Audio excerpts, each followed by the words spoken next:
Okay, so welcome back to Techendo. I am Dan Gailey. Welcome to my humble abode. And these beautiful people around you that you can't see are our audience. Audience, say hi. Hi. Yay. All tone deaf. And we have David Kelso and Matt Hubert. There it is. All right. And so our next topic is going to be what happens in the future. What happens when everything is actually connected to the internet? Everything. I mean, we're kind of almost already there with things that count, right? Like you could say, oh, what if your light bulb's connected to the internet? Sure. But people have theorized about that for the last 10 years, and if it was actually made a difference, then it would have happened, right? I'm going to go out on a limb and say that if it matters, it's already connected to the internet. And I don't think the cost of, like right now, connecting something to the internet for an entire year, no matter where you put it, the problem isn't the cost of connecting it to the internet, the cost is power. Yeah, I think that's the problem. So there are a bunch of things. So there's a project that I actually worked on for a client that is, they're connecting something very interesting to the internet, but the problem is power. And I think I disagree with your premise that if it's important, it's connected. I think there are a lot of things that are very important that are not connected to the internet yet, and I think the barrier there is power. Right. And as our battery technology improves, you're going to see that ubiquitous connectivity increasing dramatically. Yeah, I think. I'd love to see like the paradigm shift in power. Right? It's like I think that this is just this one huge thing that's constantly holding us back. It's that everything you plug in somewhere, like everything has to be plugged in somewhere, basically. Right. And it's like we've solved this problem for data. We've solved this problem on so many fronts, and yet batteries still suck. You still have to plug something into the wall all the time anyway. Sure. But so that whenever in a world where everything's addressable, you're saying it won't matter because only the important stuff, like who cares about the unimportant stuff? I mean, does that... yes and no. I mean, I think everything has constraints, right? And I think one of the big constraints right now is power.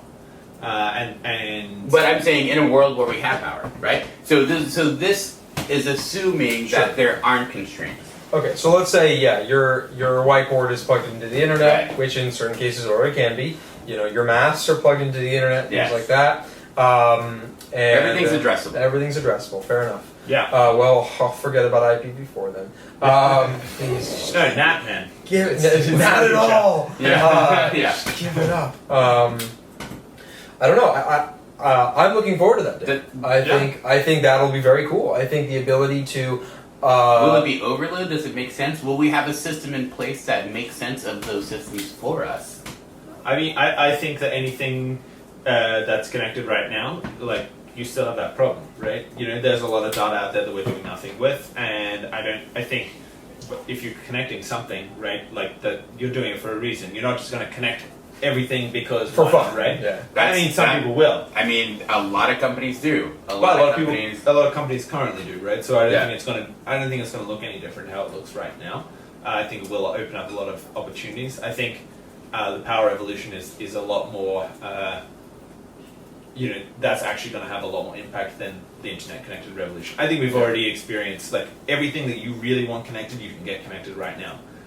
You just have to pay the cost for it. Whereas I think the power revolution, you'll see a lot more of a change than you will just by seeing everything connected to the internet. Definitely agree. Also, the connectivity issue, and while we're certainly trying to solve that too, I mean, cellular data is to the point today where it has never been before, and we have more ubiquitous coverage today than we ever have before, and that's really, really cool. It's still expensive. Yeah. So today, if you just say, if you want to pay the cost, in many circumstances, that cost is very high. It's prohibitively high. It is in some cases. I mean, if you're going to use, say, Wi-Fi, that's fine, but that only works when you're next to a wireless access point.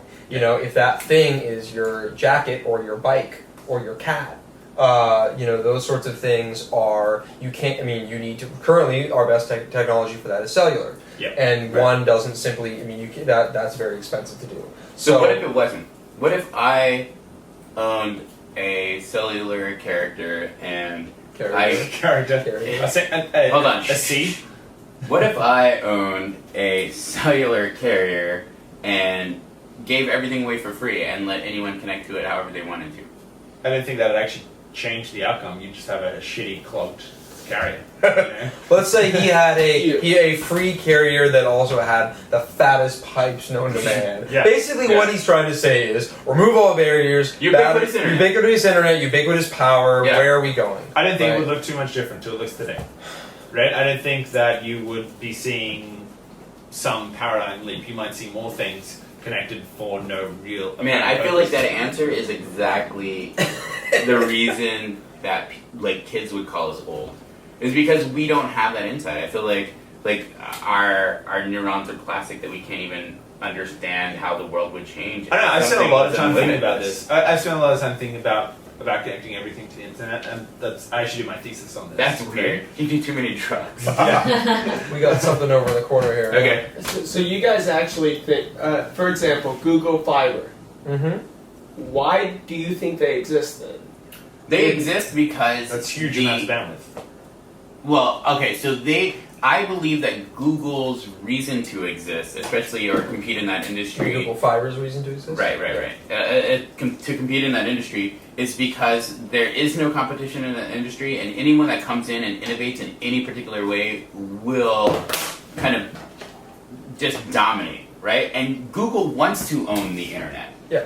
It makes sense from Google's perspective, and so if they can come in and offer an alternative, then why not? I mean, I don't know. It's obvious. I mean, the reason Google is rolling out Google Fiber is because they need to control the pipe. They're an internet company. Their revenue is from search data. Right now, the barrier between you paying Google money, or rather you facilitating advertisers to pay Google money, is an ISP. It's a shit connection. It's Comcast. It's Time Warner. If they can remove that, vested interest in existing distribution methods, which is not invested interest in ruining their day by putting bandwidth caps and things like that. Yeah. If Google could control the barrier of entry to you paying them money. Well, and why would they ever rely on some intermediary to suggest how they should run their business? Exactly. I mean, that's it. The only reason they haven't is because becoming what they're becoming is a very, very expensive operation. But they have amassed so much cash lately, and with the credibility, they have been able to coerce governments into lowering that barrier to entry. $1. $1. Well, just building permits for Kansas City. We're coming in here if you allow us to tear off every single sidewalk in the city, and you're not going to give us any shit about it. And that's what they did. Whereas that's hard for someone like me and you to do. Right. If we went to the city of San Francisco and went, hey, we want to dig some fucking trenches. Just go play the fuck off. Yeah, exactly, right? But I'll be honest and say that these big ideas are exactly what people who want to fund something that might change the world, that's exactly what they're looking for. They're not looking for apps. They're looking for how can we make But they're going Elon big Musk. changes.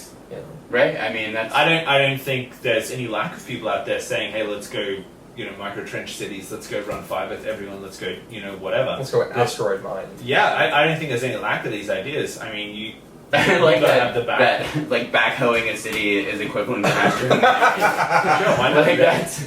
I mean, well, the thing is, in terms of me, I mean, it's shockingly in terms of the actual inertia to overcome. It's shockingly similar. Yeah. It's sad. That's a sad fact. Yeah. That it's as difficult for Elon Musk to launch a private space company as it is to force San Francisco to backhoe their city. But it's really it's hilarious. I agree.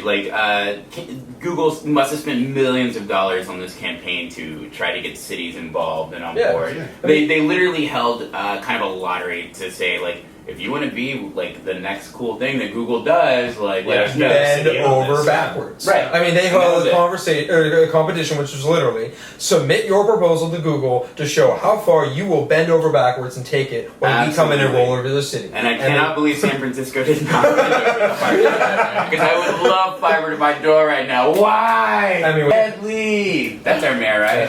Yeah, sure. That's the man. All right. I think the challenge is for us as just random guys sitting here on a couch right now, for us to go mine an asteroid and us to run fiber to everyone's house in San Francisco, Oh my probably There's similar probably difficulty. about the same level of difficulty, right? You know, Yeah. and yeah, I'm sure that has some problems, but that's Yeah. whatever. That's it is what it is. So Yeah. So to answer your question, Yeah. I What think was it? the having every device connected to the internet is a very difficult thing and will not change much if we can do it. Says our old stodgy minds. Okay, Okay. so tell me this though: is your idea to saying unlimited bandwidth as well? I mean, that's how we got down Yes. this path. Yeah. Yeah. I think unlimited bandwidth is a different thing, right? It's that's. I mean, we don't have unlimited bandwidth everywhere right now, right? I mean, but we will eventually.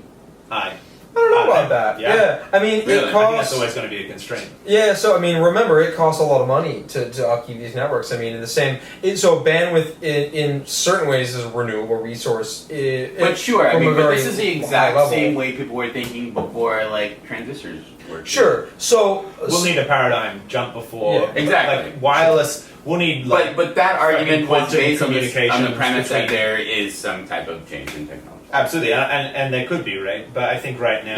Yeah. Wireless is limited, you know, like wired is still the way to go for everything where you actually need good throughput.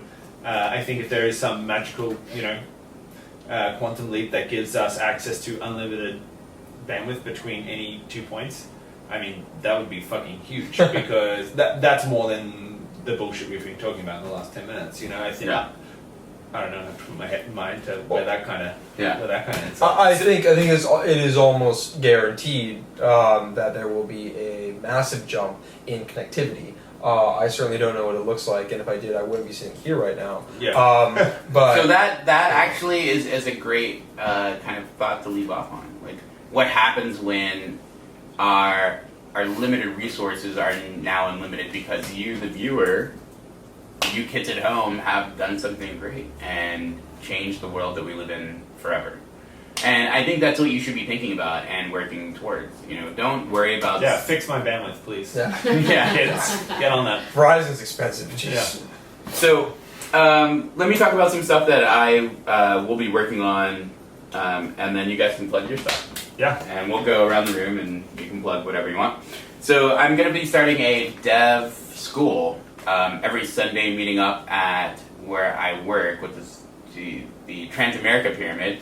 We'll choose 8 lucky people, kind of like Willy Wonka. Da-da-da. And we'll meet up once a week and then hop on IRC and help each other. And that's kind of how I learned and how I hope to help other people learn how to develop. So that's called Techendo.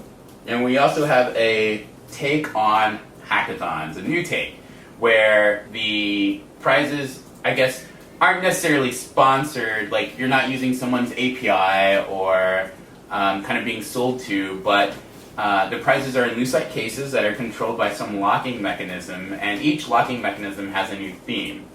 The themes are hardware, software, like we're still working on that. It's in progress. It's in progress. So if you want to participate in any of those new projects, just contact me here. And you can reach us actually on IRC, hashtag Techendo. And yeah, join us and then we'll be launching that soon. Look for that. San Francisco Hacker News meetup. So if you want to find the coolest, awesomest place to hang out. So good. We do all sorts of crazy stuff. Movies, dinners, meetups, hanging out at my place on a Monday night drinking beer. Just come on out, check out SF Hacker News. Sorry, that's over your face. Yeah, check that out. So do you guys have anything to plug or anything you want to say? Yeah, my name is Matt. I'm a co-founder of a software consulting firm as well as a two-factor authentication startup. If you need some security for your company, let me know here.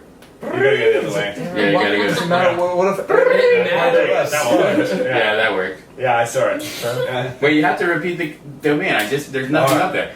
Yeah. Wait, what is the URL? Oh, okay. It's like for me too, because I can't see. I thought this was a post-production thing. It is, but she needs the URL. Alright, we'll do it again. One more time. Ready? Just say the URL. Clavio.com. CLAVIO. I couldn't hear it. I'm sorry. Say it again. URL. CLAVEO.com. Thank you. All right, next up. Yeah, if you're a PR professional, you should check out Pasta, my startup, Past Systems. Down there, see? Great. That didn't work. Let me help. All right, there we go. Magic. Thanks for tuning in to another episode of Techendo. It was wonderful having everyone here. And if you want to be a guest on the show, contact me. However, and if you want to be an audience member, just bring beer and come to my place. Anyway, so it was good seeing everyone. Thanks for stopping by. Bye. Say bye. Have a good Bye. time. Bye.